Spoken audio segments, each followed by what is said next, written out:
How's it going, history buffs? In this module, we're talking about the Roman Revolution, the transformation from the Republic to the Empire. So I want you to bear in mind that when we talk about the Roman Republic and the Roman Empire, we're talking about purely political systems. Rome had an empire for an awful long time, but the political system was still the Republic, which was nominally democratic. But in 27 BC, when Augustus claims his title, we talk about the change to an empire. Political system empire, not territorial empire. So just bear that in mind as I go through this.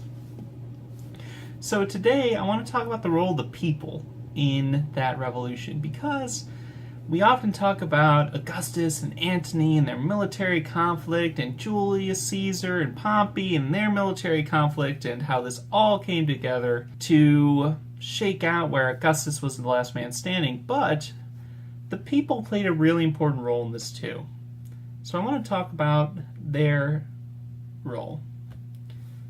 But in order to do that, we have to talk a little bit about economy. So I hope you can bear with me while I talk about business. As the Roman Empire expanded, the wealth gap between the wealthy and the typical Roman became greater and greater and greater. The issue that presented was that the wealthy are the ones who had the most political power, right? As you'll recall from the previous module, Romans voted based partly on their wealth, where the wealthiest had a more powerful vote than the least wealthy. So as this wealth gap increased, that meant that typical Romans became less and less and less and less politically powerful. Their vote counted for less and less as their class kind of slipped through the cracks because of the wealth gap. They become dissatisfied with the Republic, and the Republic kind of stops meeting their needs. Roman politicians are mostly concerned with conquering and gaining public respect, but the easiest way to do that is through the military accomplishments.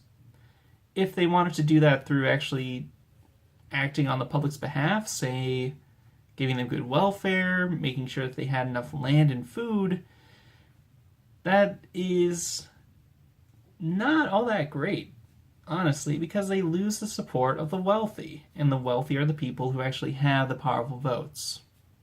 So the Roman Republic is advantageous to the wealthy in two ways.